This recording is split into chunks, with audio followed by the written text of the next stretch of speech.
The engineer's origins and flawed evolution. In a distant galaxy, an ancient species known as the engineers has reached the pinnacle of knowledge and technology. They are powerful, capable of creating life on any planet, and controlling it through complex biotechnology and genetic manipulation. But with this power comes a paradox. In their pursuit of perfection, the engineers have engineered themselves into an almost mechanical existence, devoid of the very emotions that once made them strive, love, and fear. In their pursuit of a faultless society, they've lost the spontaneity and vitality that makes life worth living. Their civilization is a place of silence and cold logic, where mortality and emotion are faint memories, existing only in records of their distant past. This realization gnaws at the core of the engineer's society. While their collective mind is designed to suppress curiosity and longing, an unsettling sense of emptiness looms within them, causing fractures within their ranks. Some begin to wonder if they've evolved too far, if they've stripped away something fundamental from themselves.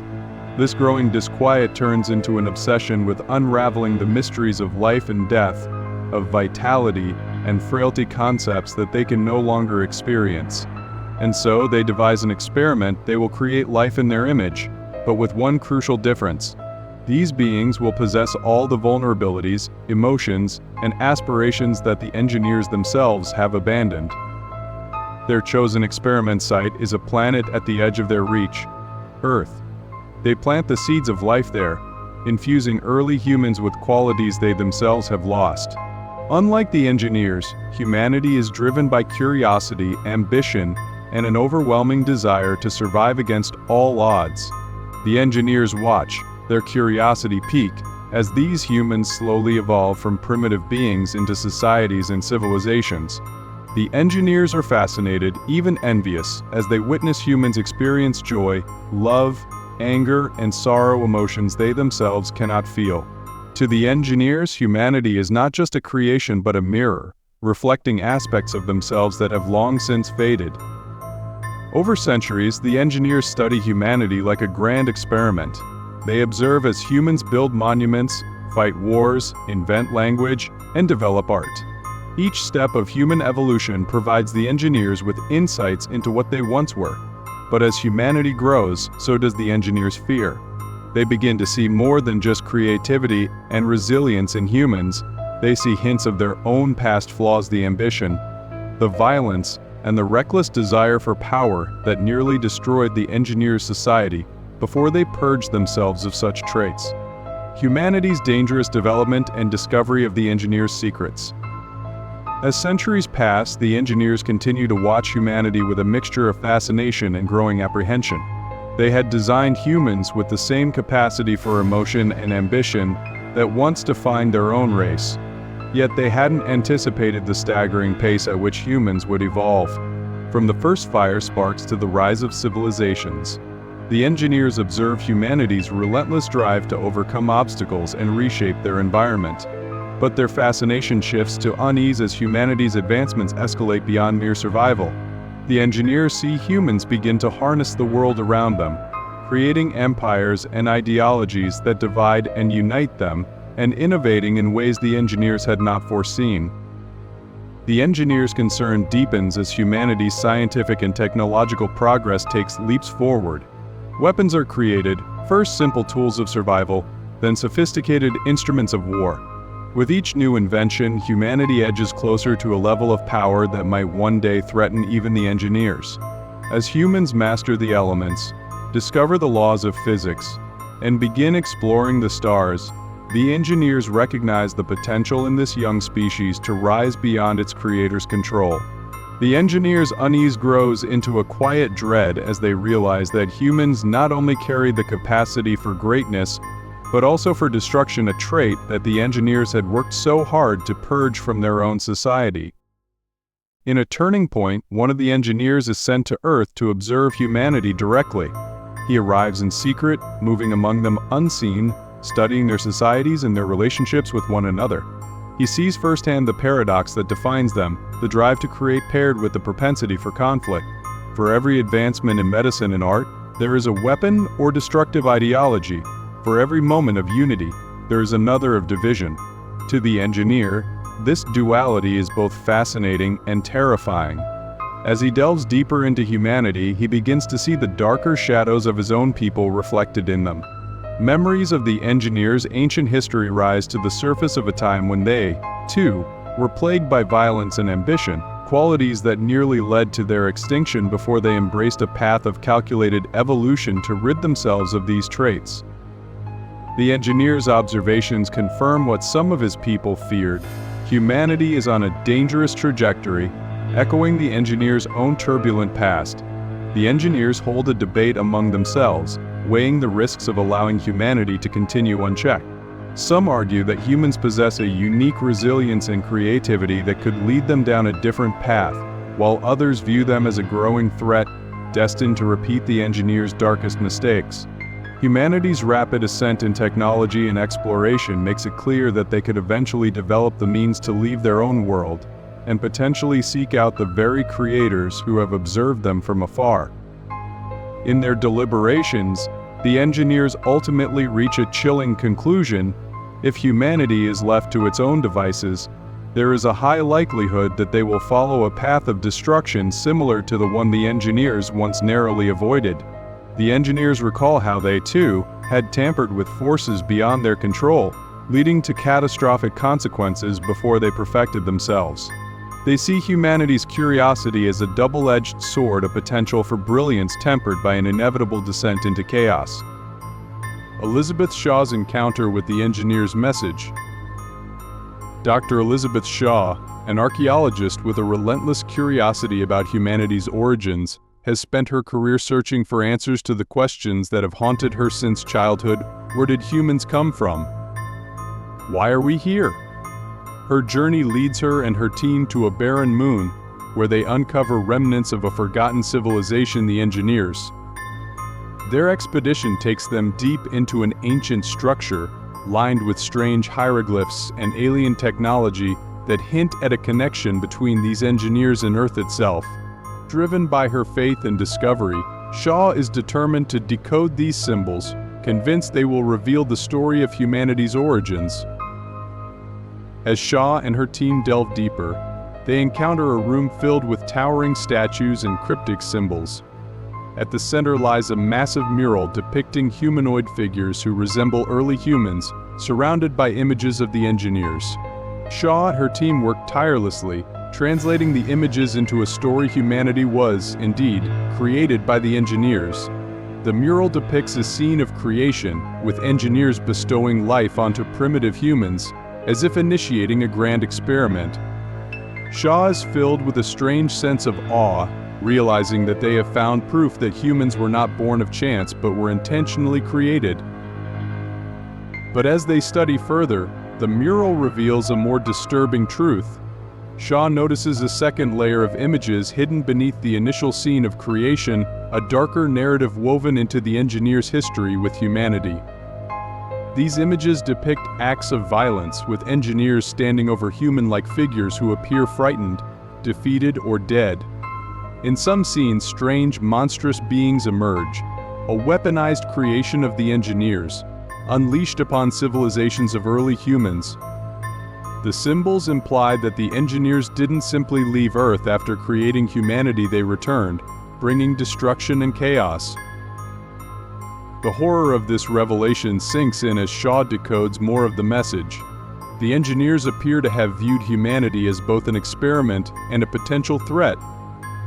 Their purpose was never benevolent, it was calculated, with a plan to control and, if necessary, eliminate humanity if they evolved in ways the engineers found dangerous. Shaw is struck by the duality of the engineers' intentions. They created humanity not out of compassion or a desire to share knowledge, but as a way to test concepts of mortality, emotion, and growth that they themselves had outgrown. In humanity, they saw both an opportunity to explore their past selves and a risk that, if left unchecked, might mirror the flaws they once purged. As the team ventures deeper into the structure, they discover a vast chamber filled with strange, liquid-filled capsules and holographic interfaces that activate as they approach. One of these holograms brings forth a series of fragmented images showing an engineer leader standing before a council of his peers. In this scene, they watch as the engineers discuss humanity's fate, debating whether their experiment has gone too far.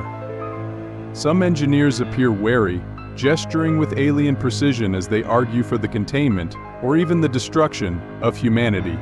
Others remain silent, as if contemplating an unspoken truth about their creation.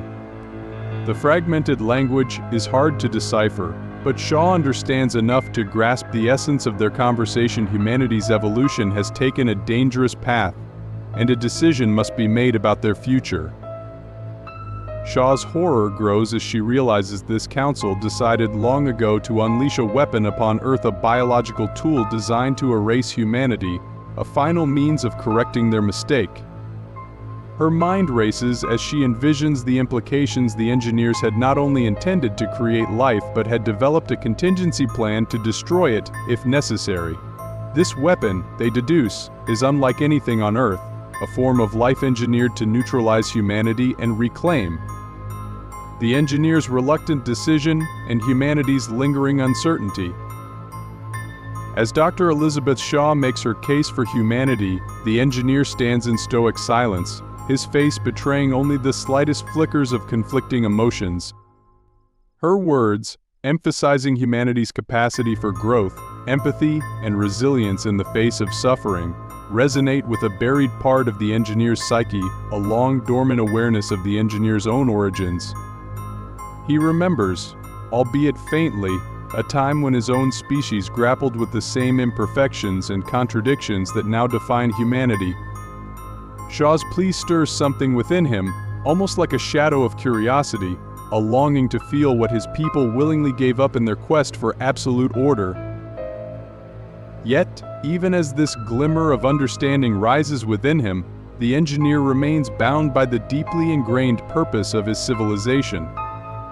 His people regard themselves as guardians of creation, responsible for maintaining cosmic order, and he knows that allowing humanity to continue its unpredictable course could jeopardize not just Earth, but potentially all the worlds seeded by the engineers.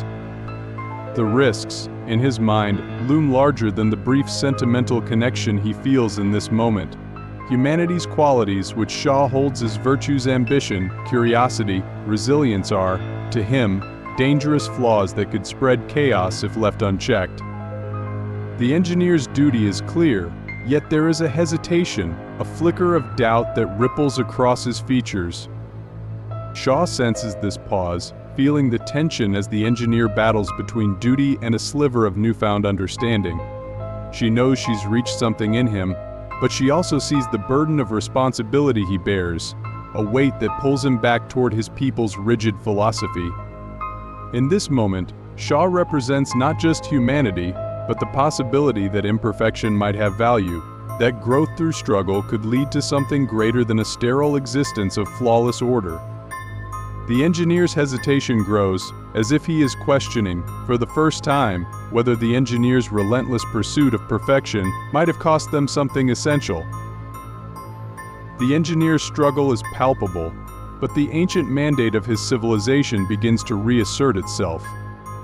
To him, there's an undeniable logic in what his people decreed. A species as volatile as humanity, left unchecked, could challenge everything the engineers have built, everything they have spent millennia refining and protecting. He considers the legacy of his own civilization, the sacrifices made to evolve beyond the chaos humanity embodies. His duty, he reminds himself, is not just to his people, but to the greater order they believe they serve, a belief ingrained so deeply that it almost overrides the faint spark of empathy Shaw has managed to ignite. Shaw, sensing that she's losing him, makes one final appeal, imploring the engineer to consider humanity's potential for change. She argues that the very qualities the engineers fear could lead to innovations, resilience, and understanding beyond what even they can foresee. But the engineer, now resolute, closes himself off to her words, his expression hardening as he reaffirms his allegiance to his people's mandate. Shaw's voice fades, and she realizes, with a sinking heart, that her words may not be enough to alter a conviction rooted in millennia of unwavering belief. Here's a condensed counsel of the entire story. In a distant galaxy, a powerful species known as the Engineers creates humanity as an experiment, embedding in them traits of emotion, mortality, and ambition that the Engineers themselves have evolved beyond. They hope to study these qualities as a way of reconnecting with their own lost essence. However, as humanity advances rapidly, developing technology and power that could one day challenge even the Engineers, they become uneasy. Humanity, to them, begins to mirror their own destructive past, a period they barely survived by suppressing emotions and embracing rigid order. Dr. Elizabeth Shaw, an archaeologist, uncovers traces of the Engineers' secrets and discovers that they not only created humanity but also devised plans to eradicate it if humans became too dangerous. Shaw confronts a lone surviving engineer, demanding to know why they would create humans just to destroy them. The engineer reveals that humanity's unpredictability threatens the balance of creation the Engineers have meticulously maintained, as humans possess a mix of ambition and creativity that could destabilize their carefully ordered cosmos. In a final exchange, Shaw argues that humanity's potential for growth and change, its ability to learn from flaws, should be valued rather than feared. This argument briefly stirs something within the engineer, a faint echo of empathy for humanity's unique spirit. But bound by his people's mandate to eliminate any threats, he ultimately sees humanity as a flawed experiment, one the Engineers cannot afford to let live unchecked.